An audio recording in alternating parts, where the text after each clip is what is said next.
Pernahkah Anda merasa kekurangan ketahanan ketika menghadapi cabaran hidup? Adakah Anda pernah berfikir tentang bagaimana mengubah cara berfikir Anda untuk meningkatkan kekuatan dalaman Anda? Hari ini, kita akan meneroka bagaimana melalui falsafah Seneca, kita dapat membina ketahanan mental yang membantu kita menghadapi pelbagai kesulitan dalam kehidupan. Seneca adalah salah seorang ahli falsafah penting dalam mazhab Stoik, dan kebijaksanaannya masih mempunyai pengaruh yang mendalam hingga hari ini. Dengan memahami dan mengaplikasikan ajarannya, kita dapat menemui ketenangan dalaman dan belajar untuk kekal teguh dalam menghadapi kesusahan. Mari kita bersama-sama meneroka falsafah Seneca dan lihat bagaimana ia dapat membantu kita membina ketahanan mental dan meningkatkan kualiti hidup kita. Lucius Annaeus Seneca adalah seorang ahli falsafah Rom yang terkenal, ahli politik dan penulis drama yang hidup dari tahun 4 SM hingga 65 AD. Beliau dianggap sebagai salah satu tokoh utama dalam falsafah Stoicisme yang mengajar individu untuk mengembangkan ketahanan mental dan kebolehan menghadapi cabaran hidup dengan ketenangan dan keseimbangan. Tidak kira siapa Anda pasti akan menghadapi pengalaman yang memeritkan dan emosi yang sukar. Kekecewaan, ketidakadilan, kesakitan fisikal, dan penyakit adalah sebahagian daripada keadaan manusia. Sepanjang hidup, Anda tidak dapat mengelakkan diri daripada mengucapkan selamat tinggal kepada orang yang disayangi dan akhirnya menghadapi realiti kematian. Walaupun kebenaran universal ini sering menimbulkan ketakutan dan sering diabaikan, menafikannya tidak akan membuatnya hilang. Sebaliknya, ia membuat kita tidak berdaya dan terdedah apabila berhadapan dengan kesukaran. Stoicisme menawarkan pendekatan alternatif. Ia mencadangkan untuk bersedia lebih awal untuk menghadapi saat-saat yang mencabar ini. Dengan sengaja melatih minda, seseorang dapat membina kekuatan dalaman yang diperlukan untuk bertahan dalam kesukaran hidup yang paling teruk. Koleksi penulisan Seneca, Letters from a Stoic, sangat terkenal dan menawarkan pandangan serta nasihat praktikal tentang bagaimana untuk membina kekuatan mental dan ketahanan. Dalam video ini, kami akan menyampaikan 6 cara untuk membina kekuatan mental, mengambil inspirasi daripada falsafah Seneca. Pandangan ini dapat membantu individu mengembangkan minda dan alat yang diperlukan untuk menghadapi kesukaran hidup dengan keberanian dan ketenangan. 1. Fokus pada satu aktiviti pada satu masa. Seneca berkata, menjadi di mana-mana adalah menjadi tiada di mana-mana. Falsafahnya menekankan kepentingan hidup dalam saat ini dan nilai perhatian yang tidak terpecah.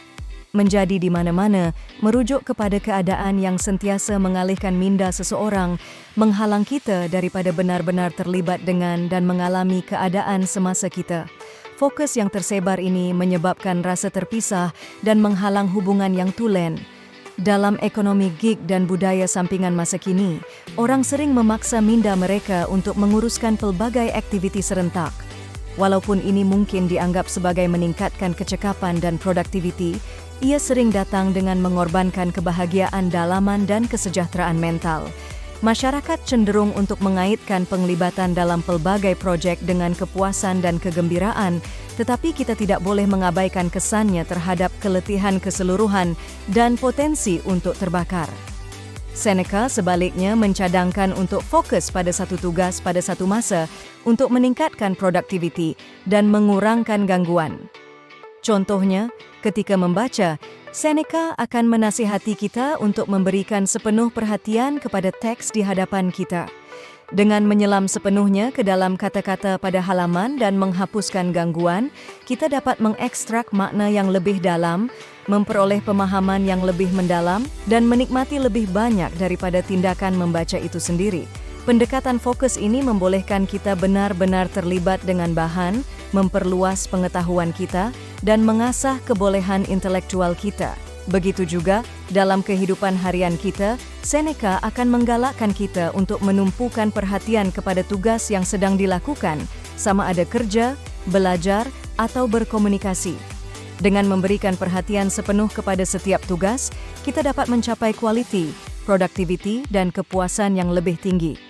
Fokus sengaja ini membolehkan kita mengelakkan kelemahan multitasking dan perhatian yang tersebar, membolehkan kemajuan dan kecemerlangan yang ketara dalam usaha kita. Seneca sangat mementingkan pengurusan masa. Beliau percaya bahawa masa adalah sumber yang berharga dan bagaimana kita menggunakannya menentukan kualiti kewujudan kita. Jadi menumpukan pada satu tugas pada satu masa adalah penting untuk pengurusan masa yang berkesan. Beliau menyedari bahawa cuba mengendalikan pelbagai tugas serentak membawa kepada ketidakcekapan dan kekurangan produktiviti. Ibisisnya kita membiarkan diri kita ditarik ke pelbagai arah, keupayaan kita untuk benar-benar hadir dikompromikan. Jadi, Seneca sebaliknya mendesak kita untuk membersihkan minda kita dan menumpukan perhatian kepada tugas yang sedang dilakukan. Dengan melakukan demikian, kita memperbaiki kesehatan mental kita dengan menjimatkan tenaga, meningkatkan produktiviti, membantu kita mengurus masa dengan lebih baik, dan menguatkan ketahanan kita terhadap gangguan. Dengan mengamalkan prinsip ini, kita membangunkan fokus yang lebih besar dan hubungan yang lebih mendalam dengan saat ini. 2.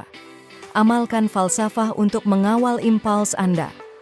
Seneca berkata, falsafah mengajar kita untuk bertindak, bukan bercakap. Ia menuntut setiap orang hidup mengikut standarnya sendiri supaya hidupnya tidak bertentangan dengan kata-katanya, dan lebih jauh lagi, hidup dalamannya harus harmoni dengan semua aktivitinya. Seneca menasihati agar tidak berlebihan dalam memanjakan keinginan impulsif kerana beliau menganggapnya sebagai potensi kelemahan moral. Beliau percaya bahawa menyerah kepada impuls yang tidak terkawal boleh membawa kepada perilaku berbahaya, tindakan tidak beretika dan kehilangan kawalan diri. Antara semua impuls, Seneca menganggap kemarahan sebagai yang paling merosakkan dan berbahaya bagi kesejahteraan kita. Beliau percaya bahawa kemarahan timbul daripada ketidakupayaan kita untuk mengawal atau menerima keadaan atau peristiwa tertentu. Seneca menyebut kemarahan sebagai kegilaan sementara yang mempengaruhi kewarasan kita, dan bertindak dalam kemarahan boleh memberi kesan yang berpanjangan bukan sahaja kepada orang tetapi juga persekitaran mereka. Tindakan yang merosakkan dan tidak dapat dipulihkan yang didorong oleh kemarahan kadang-kadang boleh menyebabkan kerosakan kekal. Bayangkan Anda telah bekerja tanpa henti pada garis produk yang berkualiti tinggi, tetapi bos Anda menolak semuanya kerana beberapa sebab yang Anda anggap remeh. Ini membuat Anda sangat marah, yang membawa kepada pertengkaran yang tidak menyenangkan antara Anda dan bos Anda. Walaupun Anda mungkin berfikir emosi kemarahan Anda sepenuhnya wajar, tindakan yang diambil boleh mengakibatkan akibat yang tidak diingini. Sekali Anda telah membuat keputusan dan bertindak ketika dipenuhi dengan kemarahan, Anda mungkin tidak dapat membalikkannya. Lebih-lebih lagi, kita sering membawa kemarahan atau kekecewaan dari satu bidang kehidupan kita ke yang lain, memperburuk kesan negatif itu. Kita mempunyai kuasa untuk mengubah minda kita dan memilih pendekatan yang lebih sehat untuk menguruskan emosi yang luar biasa. Seneca, dalam bukunya Letters from a Stoic, menekankan kesan transformatif mempelajari falsafah. Beliau menekankan bahawa falsafah mengundang kita untuk menerima cara hidup yang lebih sederhana dan selaras dengan alasan dan alam. Ia menyediakan kaedah praktikal untuk menghadapi hidup dengan keadaan tenang dan tentram. Seneca mengajar bahawa falsafah boleh membantu kita mengembangkan kawalan diri dan introspeksi. Dengan mengamalkan kawalan diri, kita meningkatkan keupayaan kita untuk menahan daripada tingkah laku tidak rasional. Pada masa yang sama, dengan mengamalkan introspeksi, kita dengan teliti memeriksa kelayakan impuls kita. Ini membolehkan kita membuat pilihan sedar daripada semata-mata didorong oleh dorongan kemarahan. Kisah antara Seneca dan Maharaja Nero menggambarkan korelasi antara falsafah dan kesan menguntungkan terhadap pengawalan impuls. Menurut cerita, Nero pernah menjadi marah dengan seorang pelayan yang menjatuhkan sedikit makanan ke atasnya. Dalam kemarahan, Nero memerintahkan pelayan itu dihukum berat. Melihat letusan ini, Seneca campur tangan dan menggunakan peluang itu untuk memberikan pengajaran berharga. Beliau mendesak Nero untuk merenungkan tindakannya dan mempertimbangkan sama ada tindak balasnya selaras dengan ajaran falsafah. Seneca mengingatkan Nero tentang prinsip kawalan diri stoik dan menasihatinya untuk menahan emosinya dan mengamalkan pengekangan dalam penggunaan kuasanya. Insiden ini jelas menunjukkan kemampuan Seneca menggunakan situasi kehidupan sebenar untuk mengajar konsep falsafah dan membimbing pelajarnya ke arah jalan yang lebih berwibawa. Dari kisah ini, kita memahami kepentingan mendalam falsafah dalam membebaskan diri kita dari belenggu kemarahan dan emosi yang tidak terkawal. Ajaran Seneca menyediakan panduan yang tidak ternilai untuk mengharungi hidup dengan minda yang tenang dan rasional. Dengan menerima falsafah, kita memperoleh alat yang diperlukan untuk menjalani hidup yang lebih berwibawa dan terpenuhi. 3. Tetap bersiap sedia untuk memetik kata-kata Seneca. Ulang kaji dalam pikiran Anda. Pembuangan negeri, penyiksaan, peperangan, kapal karam. Semua istilah kehidupan manusia kita harus berada di depan mata kita. Seneca sering membicarakan konsep bahwa segala sesuatu dalam hidup adalah dipinjam, termasuk harta benda kita, hubungan, dan bahkan tubuh fizikal kita. Menyadari kebenaran ini membolehkan kita mengurangkan keterikatan kita kepada benda luar dan memberi tumpuan lebih kepada saat ini. Contohnya, mari kita bayangkan senario di mana Anda memiliki rumah yang indah yang sangat bermakna bagi Anda. Dengan merenungkan fakta bahwa rumah ini dipinjam dan mungkin hilang atau musnah, Anda dapat melepaskan diri dari harta benda material dan menemukan kepuasan dalam saat ini. Daripada sentiasa berusaha untuk mendapatkan lebih banyak atau bimbang tentang kehilangan potensi apa yang Anda miliki, amalan visualisasi negatif yang Seneca tekankan membantu dalam membina kekuatan mental dan ketahanan. Visualisasi negatif melibatkan sengaja merenung dan membayangkan senario terburuk atau membayangkan kehilangan sesuatu yang berharga kepada kita. Dengan melibatkan diri dalam latihan ini, kita bukan sahaja mengembangkan rasa syukur untuk harta semasa kita, tetapi juga bersedia secara mental dan emosi untuk kesulitan yang mungkin dihadapi dalam hidup. Pertimbangkan, contohnya, sepotong perhiasan berharga yang mempunyai nilai sentimental yang mendalam. Untuk melibatkan diri dalam visualisasi negatif, luangkan masa untuk membayangkan kemungkinan kehilangan atau berpisah dengan barang itu. Bayangkan senario di mana Anda kehilangan barang itu, ia dicuri, atau Anda harus menyerahkannya dengan rela hati. Ketika Anda dengan jelas membayangkan situasi ini, biarkan diri Anda mengalami emosi yang berkaitan dan merenungkan kehidupan tanpa barang itu. Selain itu, visualisasi negatif boleh diterapkan pada pelbagai aspek kehidupan termasuk hubungan, kesehatan, kejayaan profesional, dan sebagainya. Contohnya, Anda boleh merenungkan kemungkinan ketegangan dalam hubungan yang disayangi, cabaran menangani masalah kesehatan, atau kemunduran dan kegagalan yang mungkin Anda hadapi dalam kerjaya Anda. Dengan mendedikasikan 5 hingga 10 menit setiap pagi untuk merenungkan senario terburuk ini, Anda dapat menggabungkan amalan ini dalam rutin harian Anda. Anda juga boleh menggunakan visualisasi negatif untuk menghadapi kematian Anda sendiri. Seneca percaya bahwa dengan membayangkan kematian kita sendiri, kita dapat memperoleh perspektif yang kuat tentang sifat sementara hidup. Latihan ini mengingatkan kita bahwa masa kita terbatas dan mendorong kita untuk hidup dengan tujuan dan kesedaran. Ketika kita membayangkan kematian kita sendiri, kita menyadari keperluan dan kerapuhan kewujudan kita. Ia membantu kita mengalihkan fokus kita dari perkara remeh dan kebimbangan kecil kepada apa yang benar-benar penting. Dengan merenungkan kematian kita, kita membangun rasa segera untuk mengejar kegairahan kita, memupuk hubungan kita dan menyumbang kepada dunia. Ia mendorong kita untuk menghargai pengalaman lebih daripada harta benda material dan membangun rasa syukur untuk saat ini. Kita belajar menghargai orang dan peluang dalam hidup kita dan menghadapi cabaran dengan ketahanan dan tekad. Melibatkan diri dalam latihan visualisasi negatif dan secara proaktif mempersiapkan diri untuk situasi yang mencabar, bukan sahaja membina rasa syukur terhadap apa yang kita miliki, tetapi juga memungkinkan kita untuk mengambil langkah proaktif untuk menghindarinya daripada berlaku. Ia juga melengkapkan kita untuk menanganinya dengan berkesan jika ia berlaku. Amalan ini membina minda bersiap sedia dan keupayaan menyesuaikan diri, mengukuhkan keyakinan dan ketenangan kita ketika mendekati ketidakpastian hidup. 4. Secara sukarela hadapi kesukaran. Seneca pernah menulis, kesukaran menguatkan minda seperti kerja keras menguatkan badan. Walaupun kekayaan yang melimpah dalam Empire Rome, Seneca secara sengaja mengamalkan gaya hidup yang menyerupai kemiskinan pada masa tertentu.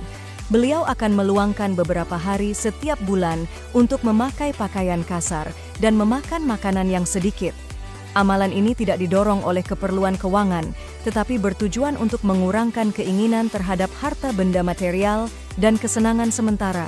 Seneca berusaha untuk memperdalam rasa syukur terhadap apa yang beliau miliki dan, yang paling penting, membina keberanian yang diperlukan untuk menghadapi cabaran masa depan.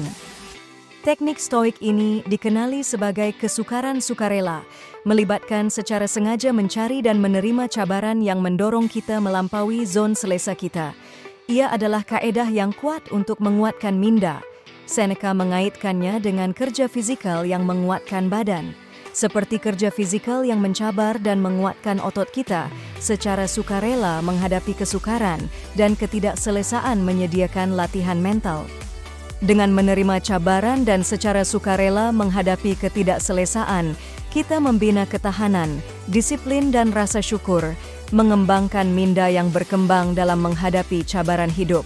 Untuk menggambarkan bagaimana kesukaran sukarela dapat diamalkan, pertimbangkan seorang individu yang takut bercakap di depan orang ramai, sumber kebimbangan yang biasa. Daripada mengelakkan situasi yang melibatkan bercakap di depan orang ramai, individu ini memutuskan untuk menghadapi ketakutannya melalui kesukaran sukarela. Mereka secara aktif mencari peluang untuk terlibat dalam bercakap di depan orang ramai, seperti menyertai kelab Toastmasters tempatan atau menjadi sukarelawan untuk memberikan pembentangan di tempat kerja. Pada mulanya, pemikiran bercakap di depan orang ramai mungkin menimbulkan ketidakselesaan dan ketakutan. Namun, dengan secara sukarela menghadapi cabaran ini, mereka mula membina kekuatan mental dan keberanian.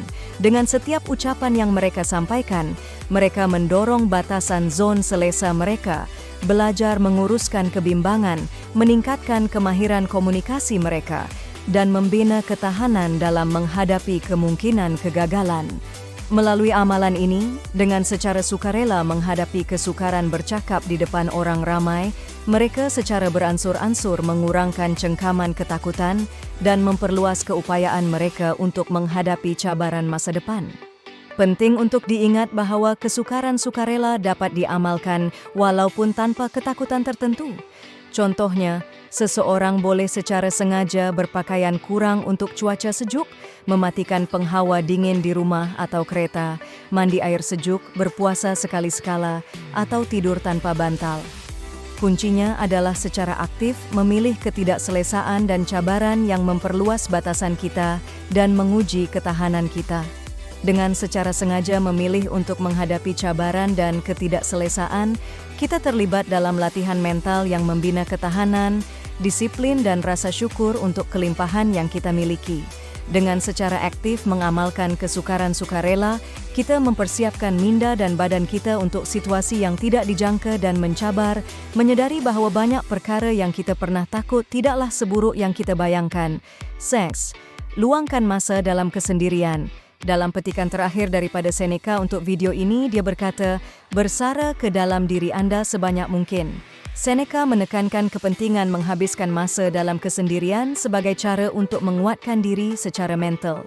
Beliau percaya bahawa dengan mengasingkan diri dari gangguan luar dan menyelami kesendirian, individu dapat terlibat dalam introspeksi, refleksi diri dan pertumbuhan pribadi. Dalam kesendirian inilah kita mempunyai peluang untuk menghadapi pemikiran, emosi, dan perjuangan dalaman kita, mengembangkan kesedaran diri dan kejelasan. Untuk mengamalkan kesendirian, seseorang boleh meluangkan masa khusus untuk diri sendiri secara berkala. Ini boleh melibatkan aktiviti yang mempromosikan introspeksi dan refleksi diri, seperti menulis jurnal, bermeditasi, atau sekadar berjalan kaki di alam semula jadi. Dengan sengaja memutuskan hubungan dari bunyi dan tuntutan dunia luar, individu dapat mencipta ruang untuk pemikiran mendalam, penemuan diri dan penambahbaikan diri. Contohnya, bayangkan seorang profesional yang sibuk menghabiskan kebanyakan masa mereka dalam persekitaran kerja yang pantas, sentiasa dikelilingi oleh orang dan terlibat dalam pelbagai tugas. Dengan secara sedar meluangkan masa khusus untuk kesendirian, seperti pada waktu malam, individu ini boleh mencipta ruang yang tenang untuk refleksi diri. Pada masa ini, mereka boleh merenung nilai-nilai, matlamat, dan bidang perkembangan pribadi mereka. Mereka boleh menggunakan masa kesendirian ini untuk mendapatkan kejelasan mengenai keutamaan mereka, menilai emosi dan pemikiran mereka, dan merenungkan tindakan dan keputusan mereka. Melalui amalan yang tetap, mereka membina kekuatan mental, ketahanan, dan pemahaman yang lebih mendalam mengenai diri mereka. Seneca percaya bahawa menghabiskan masa dalam kesendirian membolehkan individu mengisi semula minda mereka, mendapatkan pandangan yang berharga, dan membina kekuatan dalaman. Ia menyediakan peluang untuk pemeriksaan diri dan pertumbuhan pribadi yang membawa kepada kehidupan yang lebih terpenuhi. Jika Anda menikmati video ini, pastikan untuk memeriksa senarai main penuh falsafah untuk kehidupan kami. Untuk lebih banyak video yang membantu Anda mencari kejayaan dan kebahagiaan menggunakan kebijaksanaan falsafah kuno, jangan lupa untuk melanggan. Terima kasih banyak kerana menonton.